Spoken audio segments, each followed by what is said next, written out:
Hello दोस्तों, welcome back to my new video. सबसे पहले डिस्क्लेमर देना चाहूँगा कि इस वीडियो को प्योरली एजुकेशनल पर्पस के लिए ही रिकॉर्ड कर रहा हूँ। मैं कोई भी बाई या सेल का रिकमेंडेशन इस वीडियो के माध्यम से मैं आप लोगों को नहीं दे रहा हूँ। आज इस वीडियो में टोटल 3 स्टॉक्स के बारे में हम लोग बात करेंगे। तो डायरेक्टली हम लोग बढ़ते हैं स्टॉक्स की ओर। पहला स्टॉक हमारे लिस्ट में आपके सामने है दीपक नाइट्राइट लिमिटेड। अब देखिए दोस्तों, कई लोग परेशान होते हैं ये सोच के कि यार मैं जितना भी एनालिसिस कर लूँ, मेरे खरीदने के बाद स्टॉक में सेलिंग हो ही जाता है। एक चीज़ हमेशा ध्यान रखिए, इनफैक्ट मेरे भी बिगिनिंग फेज़ में यही दिक्कत आती थी कि मैं अक्सर शार्प मोमेंटम को देखने के बाद इन्फ्लुएंस हो जाता था। जैसे कि अगर शार्प बाइंग हुआ ना, तो मैं सोचने लगता था कि नहीं भाई, अब ये स्टॉक बुलिश होने वाला है। एंड स्पेशली जब कोई फंडामेंटली स्ट्रॉन्ग स्टॉक अच्छा खासा नीचे गिर चुका रहता है, तो मेरे माइंड में ये चलने लगता था कि यार ये इतना नीचे गिर गया, अब और कितना ही नीचे गिरेगा। किसी भी स्टॉक के एग्जैक्ट बॉटम को आप पहले से प्रिडिक्ट नहीं कर सकते हो। अगर कोई स्टॉक टॉप लेवल से 30% नीचे गिरा है, तो आप यहाँ पे नहीं प्रिडिक्ट कर सकते हो कि यार ये 30% ऑल टाइम हाई से गिर गया, अब और कितना ही नीचे गिरेगा। नहीं, क्या पता ये और 10% नीचे गिर जाए, या फिर उसके बाद और फर्दर वो 20% नीचे गिर जाए, कुछ भी हो सकता है ना। तो इसलिए गिरावट के फेज़ में सिंपली आपको पेशेंस दिखाना है, ना कि पहले से ही प्री प्लानिंग करके चलना है। वैसा कुछ नहीं है। जब कोई स्टॉक नीचे गिर रहा है, स्पेशली डाउन ट्रेंड में है, अपने मेजर सपोर्ट लेवल को ब्रेक करके नीचे गिरा हुआ है, तो वहाँ पे पेशेंस के साथ उसको गिरने दीजिए। एक सर्टेन लेवल पे ऑटोमेटिकली वो रुक जाएगा, गिरावट उसका थम जाएगा। तब जाके आप वहाँ पे फर्दर एनालिसिस कीजिए कि नहीं भाई, अब शायद से स्टॉक में यहाँ से रिवर्सल हो सकता है। बिना ये कंसोलिडेशन के बगैर इंस्टेंट रिवर्सल नहीं होगा। जो आप सोचोगे कि नहीं भाई ये गिर रहा है, अचानक से रिवर्स करके डायरेक्शन बदल देगा, ये ऐसा नहीं होने वाला। तो इसलिए आराम से रिलैक्स करना है, ठीक है। एंड पेशेंस के साथ सिर्फ इसको ट्रैक करना है, वॉच करने की ज़रूरत है। एंड वो भी वीकली बेसिस में, डेली बेसिस पे करने की भी ज़रूरत नहीं है। तो पहला स्टॉक हमारे लिस्ट में दीपक नाइट्राइट करंटली 1650 के लेवल पे ट्रेड कर रहा है।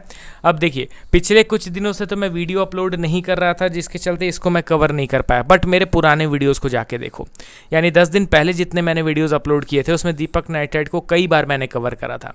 आप जाके देखो तो आपको पता चलेगा कि हूबहू उसी तरीके से परफॉर्म कर रहा है जो एनालिसिस मैंने 10-12 दिन पहले कर रखा था, ठीक है। अब यहाँ पे दीपक नाइट्राइट के चार्ट को सबसे पहले हम लोग ओपन करके इसके ट्रेंड को समझने की कोशिश करेंगे हम लोग, ठीक है। तो ये दीपक नाइट्राइट के चार्ट को मैंने ओपन कर दिया एंड इसको थोड़ा जूम आउट करते हैं। अब आप यहाँ पे ध्यान से देखिए, सबसे पहला चीज़ 1800 के आसपास ये हम लोगों ने मेजर सपोर्ट लेवल ड्रॉ किया था। इस सपोर्ट लेवल को स्टॉक ने ब्रेक डाउन किया। अब इसके ब्रेक डाउन के बाद आपको क्या दिख रहा है कि शार्प मोमेंटम में, यानी एकदम ऑलमोस्ट देखा जाए तो 90 डिग्री में स्टॉक ऊपर की ओर मूव कर रहा था। एंड उसी मोमेंटम में स्टॉक ने अपने रेजिस्टेंस का भी ब्रेकआउट कर दिया। एंड मैं क्या कह रहा था कि I am not interested in that case.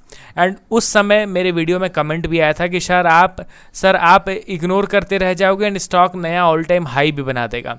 आप समझ रहे हो, ये छोटे से बाइंग को देखने के बाद हम लोग इतना ज़्यादा ऑप्टिमिस्टिक हो गए, इतना ज़्यादा बुलिश हो गए कि हम लोग ऑल टाइम हाई उम्मीद करने लग गए। आप देखो तो करेक्शन के कंपैरिजन में ये जो बाइंग है ना, ये एकदम ना के बराबर है। आप एग्जैक्टली करेक्शन को तो पहले मेजर करो। ऑल टाइम हाई से ये गिरा हुआ है 60%। अब इतने बड़े करेक्शन में ये छोटे से बाइंग में समझिए कि हम लोग कितना ज़्यादा इन्फ्लुएंस हो जाते हैं मोमेंटम को देखने के बाद। वो कमेंट्स भी अवेलेबल होंगे मेरे वीडियोज़ में। अब आप यहाँ पे ध्यान दीजिए कि ये ऊपर गया, अपने उस रेजिस्टेंस लेवल का ब्रेकआउट किया, बट क्या सस्टेन कर पाया? बिल्कुल भी नहीं। धीरे धीरे करके सारे बाइंग को ये अब इरेज करता जा रहा है। एंड ये स्लो पॉइजन की तरह वर्क करता है। ये शार्प मोमेंटम में जो स्टॉक्स नीचे गिरते हैं ना, उसमें तो क्लियर कट लोगों को दिख जाता है कि नहीं भाई ये स्टॉक में सेलिंग भारी मात्रा में हो रहा है। बट जो धीरे धीरे नीचे गिरते हैं ना, लोगों का उम्मीद कायम रहता है कि नहीं अब ये रिवर्स कर सकता है, अब ये रिवर्स कर सकता है। बट धीरे धीरे करके उनको एक अच्छा बड़ा लॉस में ये कन्वर्ट करवा देता है, इस तरीके का मोमेंटम। अब दीपक नाइट्राइट में मैं सिंपली एक चीज़ कहना चाहूँगा कि इसमें अभी कुछ भी वैसा बुलिश बिहेवियर नहीं दिख रहा है जिस बेसिस पे मैं ये कह सकूं कि नहीं स्टॉक में अब अच्छा खासा ऊपर का मोमेंटम देखने को मिलेगा। वैसा कुछ भी सिनेरियो अभी के टाइम पे तो क्रिएट नहीं हुआ है।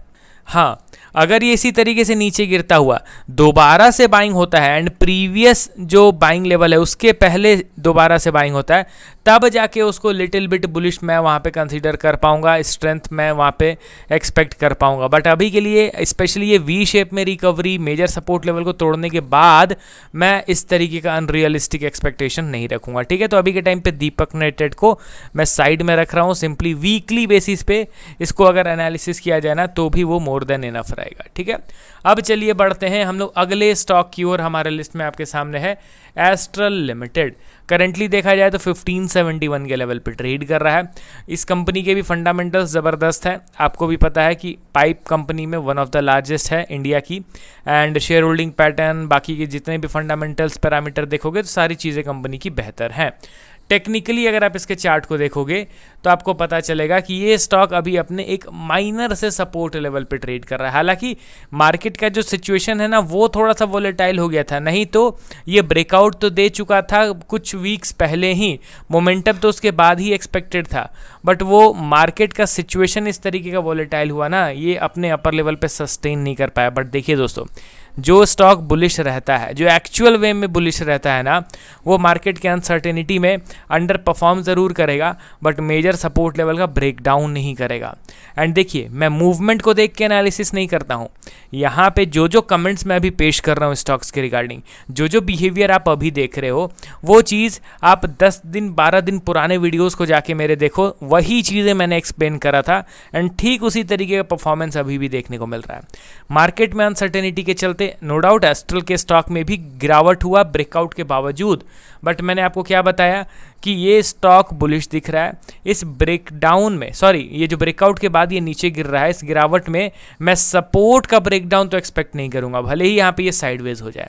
एंड यहाँ पे ये स्टॉक साइडवेज हो गया था। अब आप देखिए तो ये एक सपोर्ट लेवल है, ये बन गया हमारा एक माइनर सा resistance level. Close to that level only stock is currently trading. Weekly basis पे, यानी कि वीक एंड होते होते एक स्ट्रॉन्ग बुलिश कैंडल बनता है तो एक ब्रेकआउट दोबारा से एक्सपेक्ट करके चलेंगे हम लोग। एंड देखिए दोस्तों, बार बार ब्रेकआउट फेल नहीं करेगा।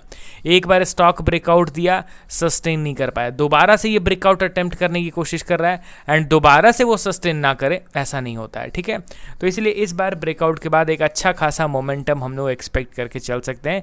बेसिकली प्रॉपर बुलिश, यानी कि ट्रेंड रिवर्सल, अब तक डाउन ट्रेंड था, प्रॉपर बुलिश ट्रेंड एक्सपेक्ट किया जा सकता है उसके बाद। लास्ट स्टॉक हमारे लिस्ट में आपके सामने है Bajaj Finance Limited. As usual bullish तो था ही, छोटे से करेक्शन के बाद दोबारा से स्टॉक में एक अच्छा खासा बाइंग देखने को मिल रहा है। एंड आप देखिए दोस्तों, तो ये हमारा मेजर सब रेजिस्टेंस लेवल था। इस रेजिस्टेंस के ब्रेकआउट के बाद स्टॉक नीचे गिरा, फिर अगेन ऊपर उठा, फिर नीचे गिरा। एंड अब आप देखिए तो प्रॉपर यहाँ पे बुलिश पैटर्न समहाउ क्रिएट हो चुका है। तो बजाज फाइनेंस भी एज यूजुअल पहले भी बुलिश था, अभी भी बुलिश है। अपने ट्रेंड को एंजॉय कीजिए।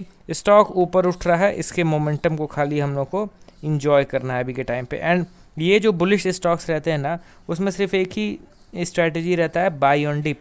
हर एक गिरावट में हम लोग खरीदारी करने का स्ट्रैटेजी खाली ढूंढते चलेंगे। ठीक है, तो चलिए मिलता हूँ नेक्स्ट वीडियो में कल। Okay then, bye bye.